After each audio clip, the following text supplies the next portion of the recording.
शनिवार को शनिदेव का व्रत करने का एक अलग ही महत्व है। इस दिन शनिदेव की पूजा होती है। काला तिल, काला वस्त्र, तेल, उड़द शनिदेव को अति प्रिय है, इसलिए इनके द्वारा शनिदेव की पूजा की जाती है। शनि स्तोत्र का पाठ भी विशेष लाभदायक सिद्ध होता है। शनिवार व्रत की कथा कुछ इस प्रकार है। एक समय सूर्य, चंद्रमा, मंगल, बुध, बृहस्पति, शुक्र, शनि, राहु और केतु इन सब ग्रहों में आपस में विवाद हो गया कि हमसे बड़ा कौन है। सब अपने आप को बड़ा कहते थे। जब आपस में कोई निश्चय न हो सका तो सब आपस में झगड़ते हुए देवराज इंद्र के पास गए और कहने लगे कि आप सब देवताओं के राजा हैं, इसलिए आप हमारा न्याय करके बतलाएं कि हम 9 ग्रहों में कौन सबसे बड़ा ग्रह कौन सा है। देवराज इंद्र देवताओं का प्रश्न सुनकर घबरा गए और कहने लगे कि मुझ में यह सामर्थ्य ही नहीं है कि मैं किसी को बड़ा या छोटा बतला सकूं। मैं अपने मुख से कुछ नहीं कह सकता। हाँ, एक उपाय बता सकता हूँ। इस समय पृथ्वी पर राजा विक्रमादित्य दूसरों के दुखों का निवारण करने वाले हैं, इसलिए आप सब मिलकर उन्हीं के पास जाएं। वही आपके विवाद का निवारण करेंगे। सभी ग्रह देवता देवलोक से चलकर भूलोक में जाकर राजा विक्रमादित्य की सभा में उपस्थित हुए और अपना प्रश्न राजा के सामने रखा। राजा विक्रमादित्य ग्रहों की बात सुनकर गहरी चिंता में पड़ गए कि मैं अपने मुख से किसको बड़ा और किसको छोटा बतलाऊंगा। जिसको छोटा बतलाऊंगा वही क्रोध करेगा। उनका झगड़ा निपटाने के लिए उन्होंने एक उपाय सोचा और सोना, चांदी, कांसा, पीतल, सीसा, रोग, जस्ता, अभ्रक और लोहा 9 धातुओं के 9 आसन बनवाए। सब आसनों को क्रम से जैसे सोना सबसे पहले और लोहा सबसे पीछे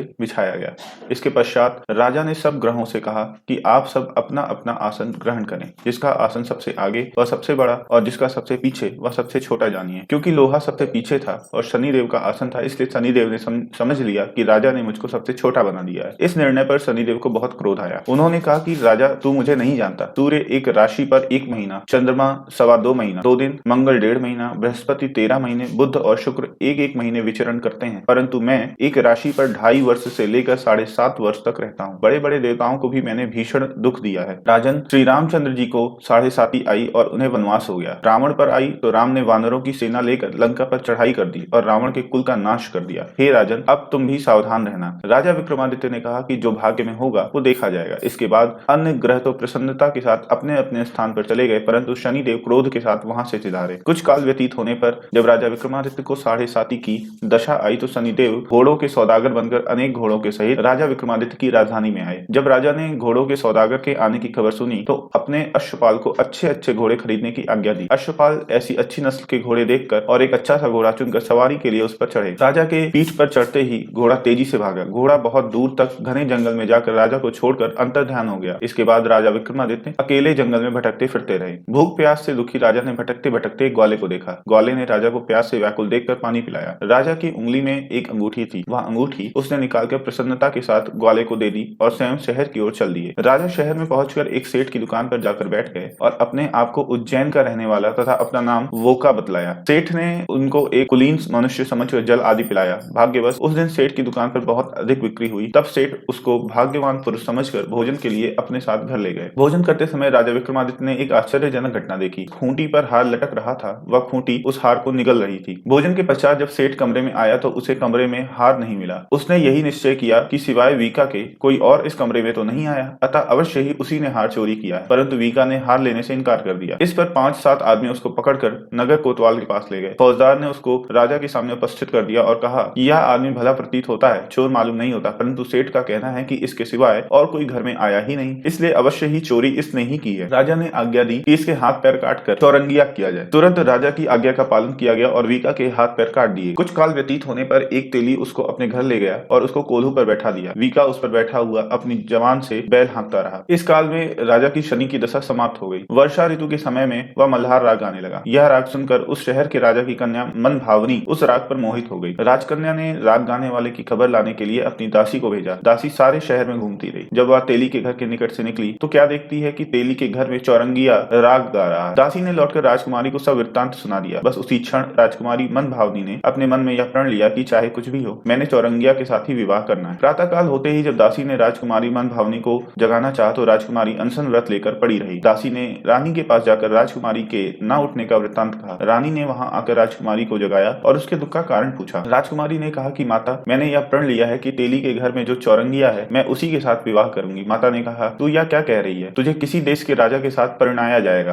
कन्या कहने लगी कि माता, अपने प्रण मैं नहीं तोड़ सकती। माता ने चिंतित होकर यह बात महाराज को बताई। महाराज ने आकर उसे समझाया कि मैं अभी देश देशांतर में अपने दूत भेजकर सुयोग्य, रूपवान और बड़े से बड़े गुणी राजकुमार के साथ तुम्हारा विवाह करूंगा। ऐसी बात तुम्हें कभी नहीं विचारनी चाहिए। परंतु राजकुमारी ने कहा कि पिताजी, मैं अपने प्राण प्राण त्याग दूंगी परंतु किसी दूसरे से विवाह नहीं करूंगी। यह सुनकर राजा ने क्रोध से कहा, यदि तेरे भाग्य में ऐसा ही लिखा है तो जैसी तेरी इच्छा हो वैसा ही कर। राजा ने तेली को बुलाकर कहा कि तेरे घर में जो चौरंगी आया है उसके साथ मैं अपनी कन्या का विवाह करना चाहता हूँ। तेली ने कहा, महाराज ये कैसे हो सकता है? राजा ने कहा कि भाग्य के लिखे को कोई टाल नहीं सकता, अपने घर जाकर विवाह की तैयारी करो। राजा ने सारी तैयारी कर तोरण और बंधनवार लगाकर राजकुमारी का विवाह चौरंगिया के साथ कर दिया। रात्रि को जब विक्रमादित्य और राजकुमारी महल में सोए तब आधी रात के समय शनिदेव ने विक्रमादित्य को सत्र दिया और कहा कि राजा, मुझको छोटा बतलाकर तुमने कितना दुख उठाया। राजा ने शनिदेव से क्षमा मांगी। शनिदेव ने राजा को क्षमा कर दिया और प्रसन्न होकर विक्रमादित्य को हाथ पैर दिए। तब राजा विक्रमादित्य ने शनिदेव से प्रार्थना की, महाराज मेरी प्रार्थना स्वीकार करें, जैसा दुख आपने मुझे दिया है और किसी को न दें। शनिदेव ने कहा कि तुम्हारी प्रार्थना स्वीकार है। जो मनुष्य मेरी कथा सुनेगा या कहेगा उसको मेरी दशा में कभी भी दुख नहीं होगा। जो नित्य मेरा ध्यान करेगा